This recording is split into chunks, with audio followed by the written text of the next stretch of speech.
c'était déconfirmé. Je suis trop contente, je vais le faire. J'avais tellement envie de parler de ce sujet. Un sujet qui me passionne, toute une salle comme ça. Génial. Génial. Ça, c'était il y a 2 mois.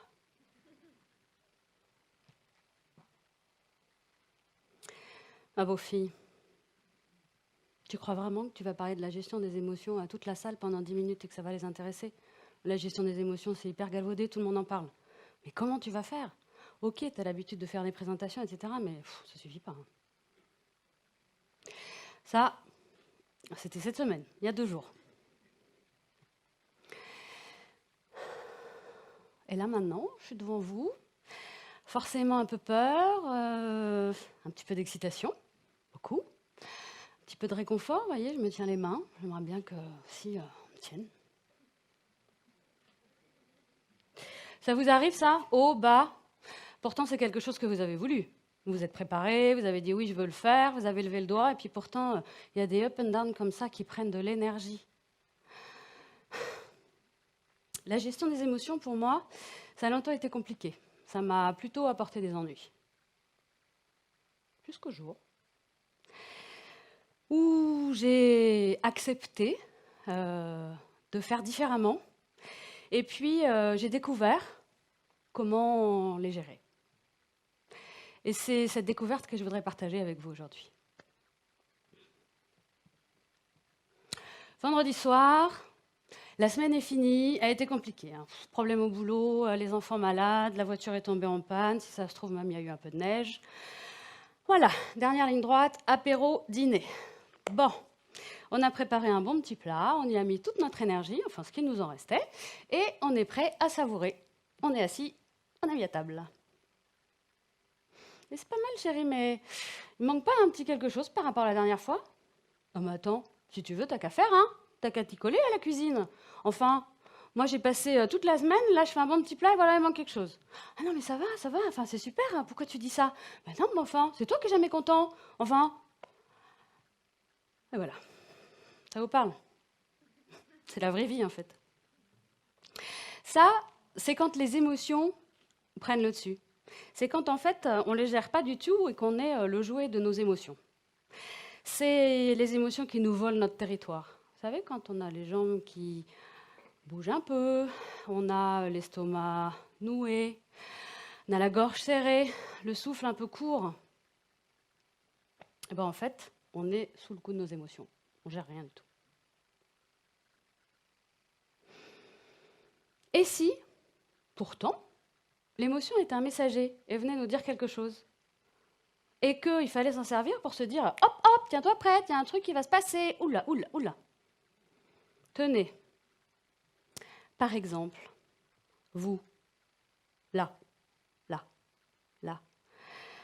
Vous avez regardé des TED, vous savez que parfois le speaker peut s'approcher du public, voire même interagir avec le public, voire même inviter le public à venir sur scène pour partager avec moi. Ah, là je sens le monsieur qui pose le téléphone et qui me regarde. Bon. Donc il y a eu surprise, il y a eu excitation, peur. Ah, tout d'un coup, et puis il y a cette personne qui fait ça comme ça, là.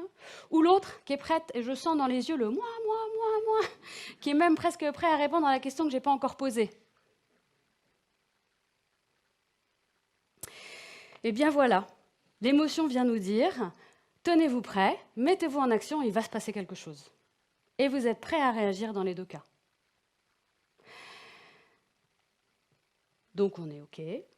On a compris que l'émotion, ça servait à quelque chose. Ça servait à nous dire, d'accord, il va se passer quelque chose, il faut que je sois prêt à réagir. D'ailleurs, c'est le mot émotion, le sens étymologique émotion, de motion, mouvement. Donc c'est mouvement à l'extérieur, donc c'est pour ça que ça s'appelle comme ça. Donc on est prêt. Donc maintenant, on sait qu'on va réagir, mais comment on va réagir? Est-ce qu'on est capable de réagir ou est-ce qu'on est capable de réagir? Donc on est en réunion, une réunion hyper importante, de l'enjeu, des gens importants. On est prêt?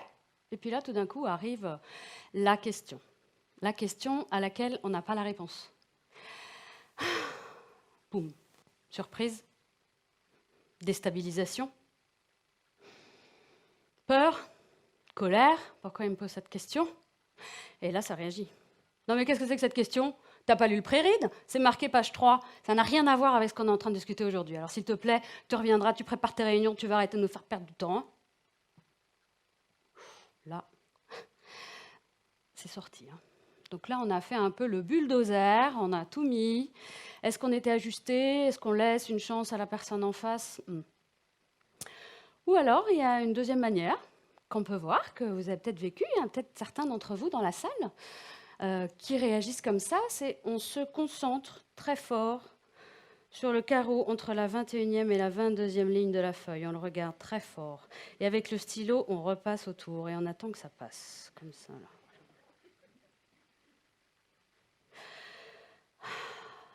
On se dit, elle gère. En fait, c'est monté, ça fait mal. Hein. Ouh, c'est monté, monté, monté, monté. Et puis ça refait mal quand ça redescend, redescend, redescend, redescend. Et puis parfois, en plus, ça reste. Donc ça continue à faire mal. La bonne nouvelle, c'est qu'il y a une troisième manière de pouvoir réagir. Et c'est ce dont je vous ai parlé au début de ce TED, qui est la découverte que j'ai faite, qui est ni le rouleau compresseur, ni le « je garde tout pour moi, je mets le couvercle », ni je suis noyée dans mes émotions parce que je ne sais plus comment faire, ni le je suis coupée et presque je ne ressens plus rien, qui est, tout bêtement, nommer l'émotion. C'est tout simple. Parfois, ça fait la différence. Donc on est en colère. On est en colère parce qu'il y a un truc qui vraiment ne va pas. Écoute ce que tu me dis, ça met hors de moi. Je suis super en colère. C'est une discussion qui est hyper importante, mais je suis tellement en colère que là, je risquerais de dire des choses que je n'ai pas du tout envie de dire. Puis après, ça va aller très loin. Donc tu me donnes 5 minutes, je sors, et ensuite on revient et on continue la discussion. Mais là, je ne peux pas. Et bien parfois, juste cette petite réaction, d'arriver à, dans ce petit interstice entre le moment où on nomme l'émotion et le moment où on réagit, injecter ce tout petit moment où on prend du recul, en nommant l'émotion, ça change tout. Combien de fois on aurait voulu dire « donne-moi ces 5 minutes » et peut-être que la discussion aurait été différente. On se dit qu'on est pressé. Juste nommer l'émotion pour arriver après à la mettre à distance et à faire différemment. D'ailleurs, quand je suis rentrée sur scène et que je vous ai décrit ce que je ressentais, c'est ce que j'ai fait. C'est ce que j'ai fait en vous disant ce que je ressentais, que j'avais besoin d'un petit peu de réconfort et que j'aurais aimé que. Donc finalement, en faisant ça, on reste authentique avec ses valeurs. On ne se trahit pas parce que moi, si je vous dis que depuis toujours, on cherche à gérer nos émotions, à les cacher, vous n'allez pas me croire. Vous avez bien compris que moi, je faisais plutôt partie de la catégorie de ceux qui envoient le bulldozer. Pour autant, quand on se dit qu'on arrive à canaliser cette énergie, qu'on arrive à utiliser la force de ce qu'on a ressenti pour délivrer le bon message, pour être juste à tout moment avec les gens qu'on aime, qui sont importants pour nous, que le jour où j'ai réalisé que je pouvais le faire, que j'arrivais à pas être obligée de me durcir pour dire des choses importantes, ou pas obligée de cacher les sentiments et la bienveillance ou la tendresse que j'avais pour les gens qui étaient en face de moi. Le jour où j'ai réussi à le faire, eh bien, j'ai découvert une nouvelle liberté. Et puis, j'ai remarqué que ça contribue à l'authenticité parce qu'on dit ce qu'on ressent et tout le monde ressent ça. On n'est pas obligé de le cacher. On s'en sert juste pour donner du poids à ce qu'on dit et accompagner. Donc ça contribue aussi à mettre de l'authenticité.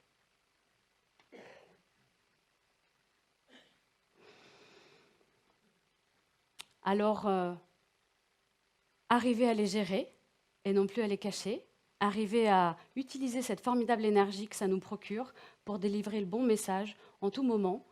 Mais moi, ça a changé ma manière de le vivre, ça a été ma liberté et ça a été la reconquête de mon territoire intérieur. Merci.